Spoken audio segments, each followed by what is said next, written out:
Imagine a time when illness was explained by angry gods or evil spirits, and treatment could mean drinking strange potions or wearing charms.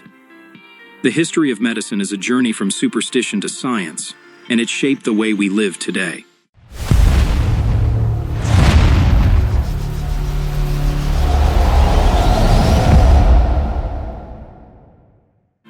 Ancient medicine, Egypt and Mesopotamia, healing was often a mix of magic, religion, and herbal remedies. Ancient China developed acupuncture and herbal medicine. India, Ayurveda, focused on balance in body and mind. Greece, Hippocrates, the father of medicine, promoted observation and diagnosis, moving away from purely mystical ideas.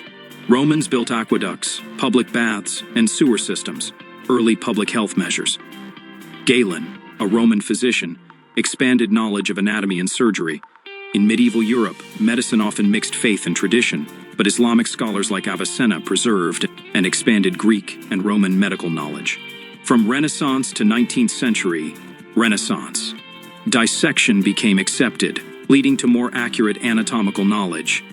The invention of the printing press spread medical ideas faster. 18th-19th centuries saw the rise of vaccines like Edward Jenner's smallpox vaccine, germ theory by Louis Pasteur, and anesthesia, transforming surgery and treatment. From 20th century to today, antibiotics like penicillin revolutionized infection treatment. Imaging technologies like X-rays and MRI allowed doctors to see inside the body without surgery. Organ transplants, genetic engineering, and personalized medicine have become possible. Global health initiatives have fought diseases like polio, malaria, and AIDS. From ancient herbal brews to cutting-edge gene therapy, the history of medicine is a story of constant innovation, and it's still evolving. The cures of tomorrow may be unimaginable today. If you enjoyed this journey through medical history, hit like, subscribe, and share. Which medical breakthrough do you think changed the world the most? Like what you saw. Don't forget to like, subscribe, and check out the next video.